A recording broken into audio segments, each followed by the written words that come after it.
Most of us wouldn't knowingly rub carcinogens or hormone disruptors into our skin, but that's what many women do every day without even realizing it.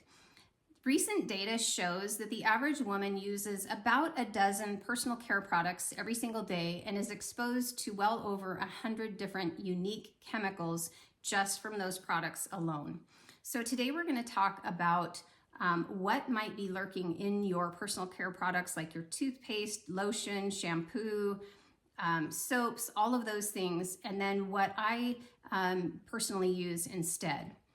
So kind of an interesting thing is the Toxic Substance Control Act of 1976 grandfathered in an estimated 65,000 to 100,000 chemicals that were already circulating on the market. They grandfathered those in, so they were never tested. They didn't have safety tests done on them. The ones that did have tests done only were required to have a toxic label if 50% or more of the test animals died. So that's the standard. I think we're starting to come around and do a little bit better, but we have a lot of work to do. And when we raise our awareness around these things, we, know better, do better. So about 13 years ago, I was entering perimenopause and I was kind of starting to have some hormonal imbalance symptoms and started researching, and that led me to Young Living and the wonderful world of essential oils. And I discovered that that was kind of my awakening to all of the chemicals that were in my personal care products and the candles. I was a huge candle burner. I burned all of the scented candles and all of the scented things. And, many of us in our 40s and 50s are starting to kind of have some symptoms, some energy, shifts in energy and just weight gain and different issues. And a lot of that can be linked to some of these hidden toxins that we're exposed to. So one thing to kind of note is that our skin is a carrier, not a barrier. And so whatever we put on our skin gets into the bloodstream and has to be filtered through the liver. So, and I have done another video on the liver and I will link that in the description below, but it's important to kind of be aware of some of these ingredients that we may want to reduce our exposure to. So, we also, some of these ingredients say that they're safe in small doses, but there is a thing called bioaccumulation. So, our body, if your body is not breaking this down and eliminating it, it's going to kind of store up in your tissues and need to be cleansed out. So let's talk about this is just a handful. There's lots of ingredients, but here is just a handful of ingredients that I avoid. Number one is parabens. They're used as preservatives, and studies have found them in breast tissue. So they are hormone disruptors and they mimic estrogen. Another one is fragrance. This one is a big one because this one is kind of protected under trade secrets. So when you see the word fragrance, they don't have to list what the ingredients are that make up that fragrance. So since I've learned about essential oils, I use essential oils for fragrance. That's how I scent my home. I use them as perfume. I do a lot of DIY products, and I love to add my essential oils. So fragrance, they are linked to skin irritation, respiratory issues, hormone disruption, that kind of thing.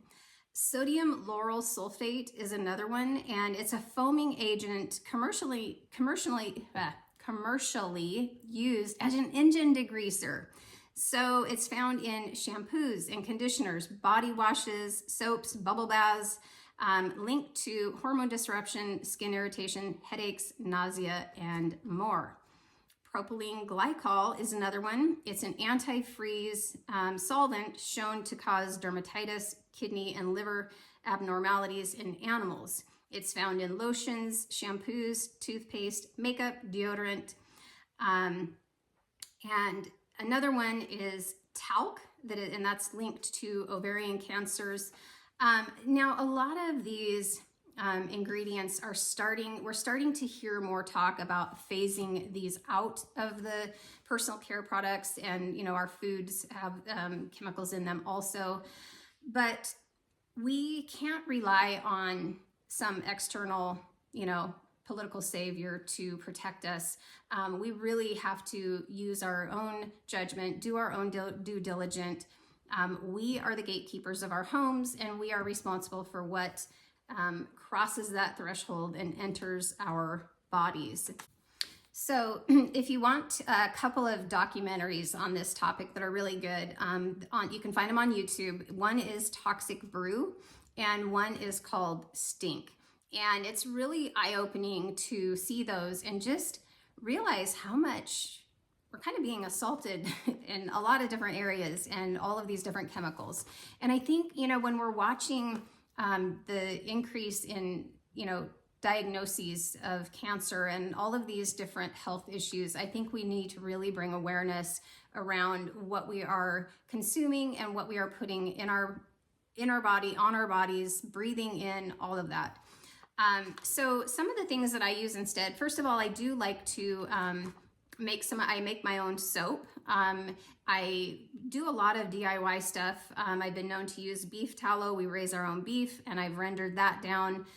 Kind of has a smell to it, so but it is very good for the skin. But I have other things that I prefer to use too. So, and Young Living has a lot of products. They have shampoos, toothpaste, deodorant, soaps, a ton of stuff. I love to use Young Living products also. And Young Living is very, very mindful. They're a regenerative farming company. They have a seed to seal process where everything is done to the very highest standards of purity.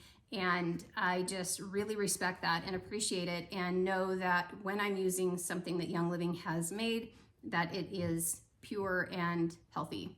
So if you're interested in kind of stepping into a greener, cleaner lifestyle, the Premium Starter Bundle with Young Living is a really good place to start. It comes with 12 different essential oils and a diffuser.